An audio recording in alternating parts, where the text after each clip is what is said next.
As someone who is both an English major and a major TLT fan, I am the perfect blend of crazy to make a video delving into the deeper meaning behind their songs. Specifically, I want to talk about My Ordinary Life and What I Want, because I don't know about you, but I see a lot of similarities that can be drawn between their respective narrators and their struggles. Of course, I'd like to preface this video by saying that this is my personal interpretation of these songs and lyrics, and if you disagree with me completely, that is more than okay. There are multiple interpretations and conclusions you can draw from these songs, which is honestly one of the reasons I love TLT's work so much. I'll also have my original essay and footnotes linked in the description for your reading pleasure if you want to check those out. Now, on to the analysis. If you're familiar with both of these songs, you're probably wondering what I could possibly see them having in common. After all, What I Want is a depressing narrative about someone struggling against themselves to create art, and My Ordinary Life is about an artist who is wildly arrogant and has no trouble writing songs. But let's dig a little deeper than that. Because below the surface, both My Ordinary Life and What I Want dissect the various negative consequences fame can have on a person's life. They just suffer two wildly different outcomes.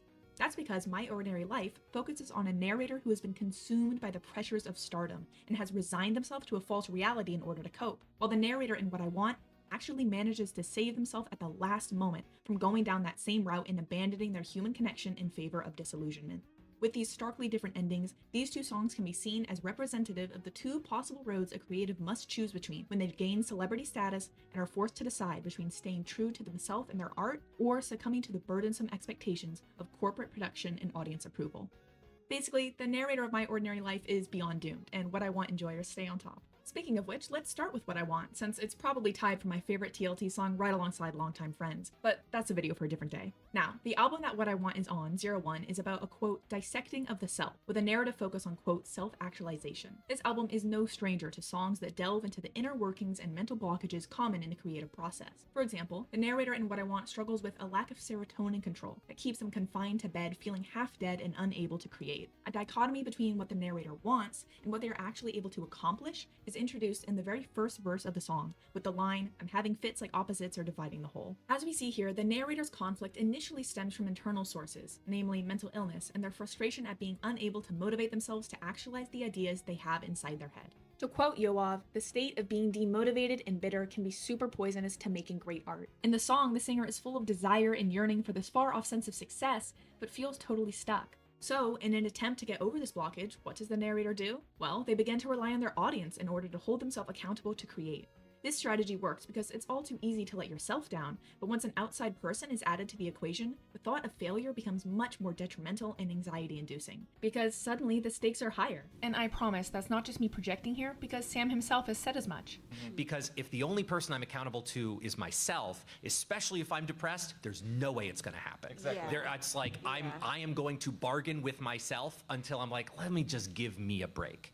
You're never gonna care enough about yourself in that moment to say, I don't wanna let me down. However, relying so heavily on accommodating an audience comes with its own unique drawbacks. We see this realization dawn on the narrator of What I Want, as they find themselves still unable to bring their creative ideas into fruition. And now they're stuck in a vicious cycle of being uninspired that only makes them feel even worse than before, since they're not only failing themselves, but they're letting down a whole audience too. The creative's audience is a simultaneous force of motivation and of anger, paranoia, and fear. They think they're going crazy and just don't know what to do. Having an outside force by which to keep yourself accountable is beneficial up until the point at which it becomes stifling, creating expectations that no longer come from a companion or equal collaborator as Sam referenced, but from a nebulous audience who expects too much. You've overpromised, you've procrastinated, you're worried you're going to underdeliver, and it goes on like that in a cycle. It sucks when expectations feel less like a healthy goalpost and more like a bar you have to reach, or else. Our narrator finds out that they cannot use their audience to motivate themselves forever, and indeed, even as we are first introduced to them in this song, they have already hit that wall. What's interesting about this inner turmoil is that the narrator's desires are in direct conflict with one another, and they aren't even clear to themselves.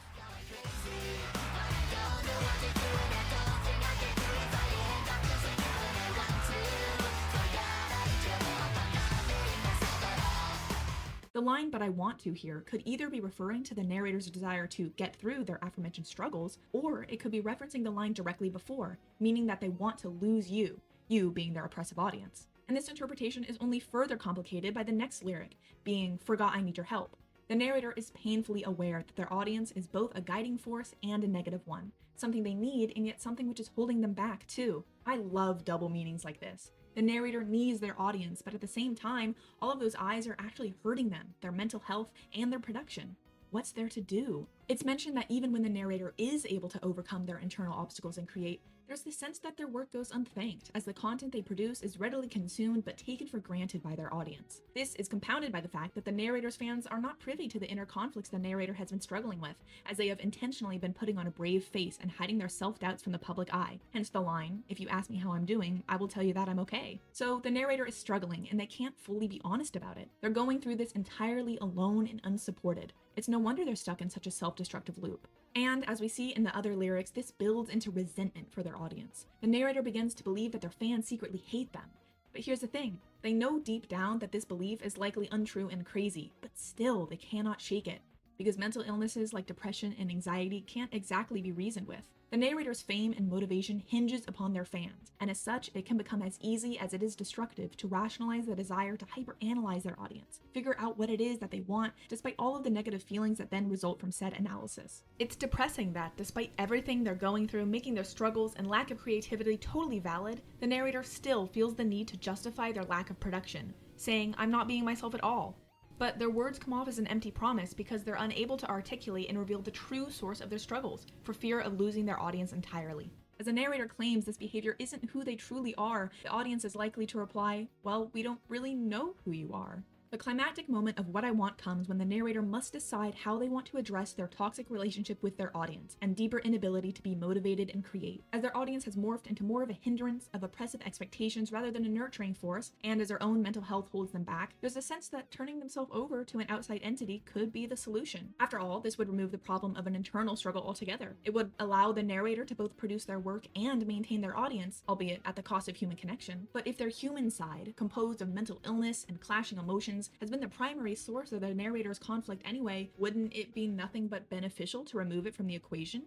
Is that not the answer they've been hoping for? I wanna sing and make songs, I wanna dance all day long, I wanna be a big part of a big corporation. I wanna sing and make songs, I wanna dance all day long and all the night. This bridge reveals the namesake of the song, outlining two clear, diverging paths. The narrator may either become a big part of a big corporation, or continue to dance all day long and all the night, i.e. create on their own accord. These two options are shown to be mutually exclusive and that they replace each other in their respective lines. The narrator cannot choose both. So which path do they take? What do they want? I wanna sing and make songs, I wanna dance all day long.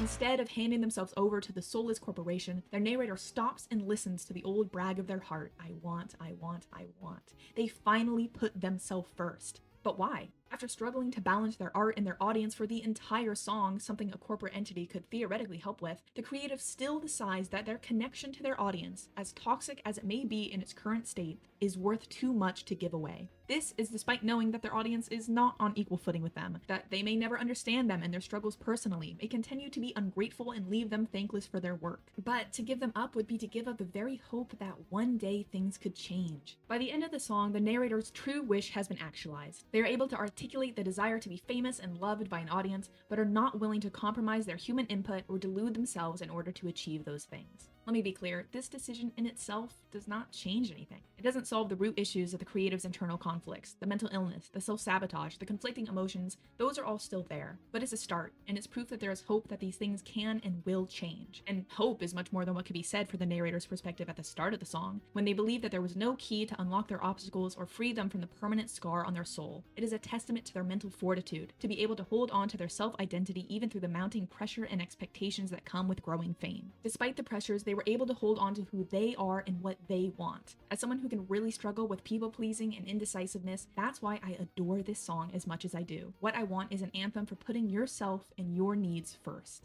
Now we know the narrator of What I Want went through some shit, but ultimately made the best decision they could for themselves and came out on top. But I did say that there are two possible paths for a creative to go down, so let's explore the other option in, you guessed it, my ordinary life.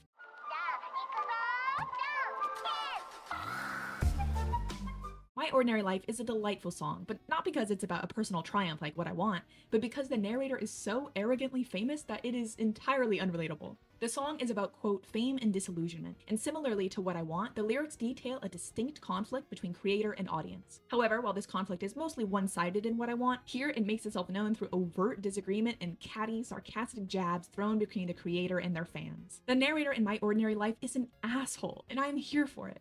They use their money, influence, and fame as a deflection to avoid all criticism, a coping mechanism that inflames mere disagreements into full-on conflicts. They have successfully alienated most of their audience with their insufferable personality and are unable to connect with the remaining few on a deeper human level. The people always different, but it always feels the same. Unlike the turn we see at the end of What I Want, wherein the narrator has the hope that things will change for them, here the narrator explicitly lets us know that what we are seeing is the real me. They have exactly zero plans of reforming to appease what they call the haters. And removing their audience from the equation, the narrator of My Ordinary Life has made the exact opposite choice of What I Want. Rather than eschewing the big corporation and embracing their humanity, they only have the option of turning themselves over to a force bigger than themselves. And what is that force, you ask? Touch me, Midas, make me part of your desire. It's Midas, right there in the chorus, the perfect metaphor for greed turning into self-destruction and for becoming so solidified, literally, in your beliefs and ways. What Midas touches becomes priceless, but also rigid, unchangeable, and mobile.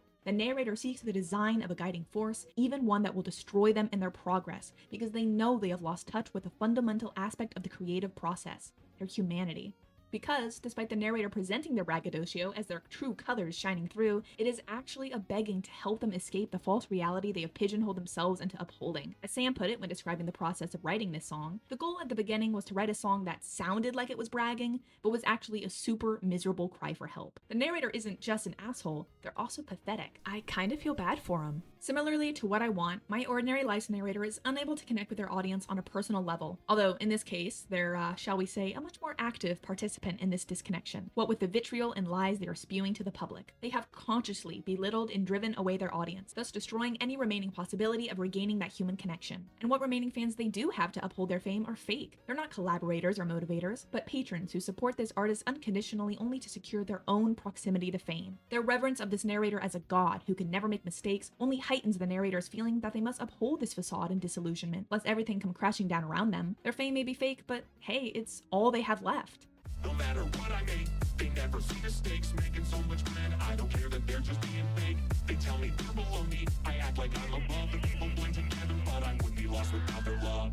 So if the narrator explicitly knows of their fans' true intentions, why do they keep these fake people around? Well, it's because just like what we see in What I Want, connection is absolutely necessary to the creative process to some degree, as motivation, as accountability, and, perhaps selfishly, for fame. I would be lost without their love, but it's clear that this isn't love, just the closest thing they are able to get to it. In reality, the core component of the creative process that this narrator is unable to actualize is not a devoted audience, but genuine human connection. What I Want understands this. My Ordinary Life has long since lost it and is crying out in vain to get it back.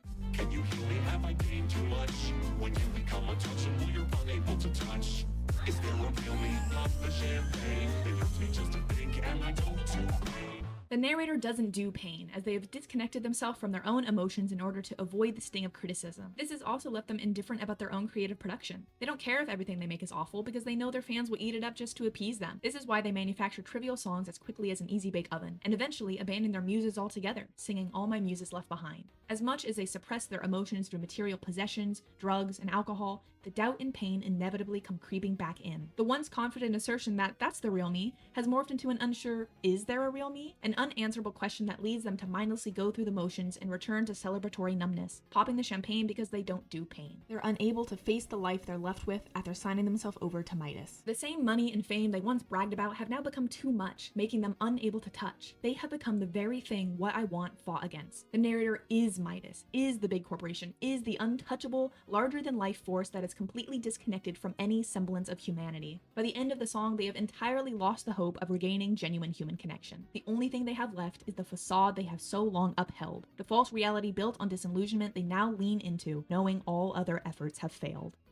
Not to get too sappy, but I just love the living Tombstone. Not only for the complex theme they explore in their work, but for the spin they put on many of their songs with double meanings and alternate interpretations. This video was my attempt to not only explore those themes as I see them presented, but to connect two songs I believe can empower each other's dialogue. On their own, it's easy to look at What I Want as simply the story of a creative's internal struggle, or My Ordinary Life is an anime-inspired song about an arrogant celebrity. And hey, listen, those interpretations are more than valid. That is what those songs are about. But when it comes to media I love, I always find myself searching for a takeaway that I can apply to my everyday life. And here, What I Want proves the positive impact of human connection, as does My Ordinary Life because of how hard the narrator tries to get that connection back. As an artist and creative with an audience myself, this is where I find the most meaning. And knowing that I am not alone in my struggles with audience approval, mental health, and seemingly nonsensical urge to hyperanalyze trivial things with my English major brain. That this desire for fame in itself isn't bad, as long as you stay grounded in reality and true to yourself. And more than anything else, that whatever obstacles I face can be overcome with hope. I find comfort in the persistent validation of the value of human connection found in both of these songs, and I hope you do too.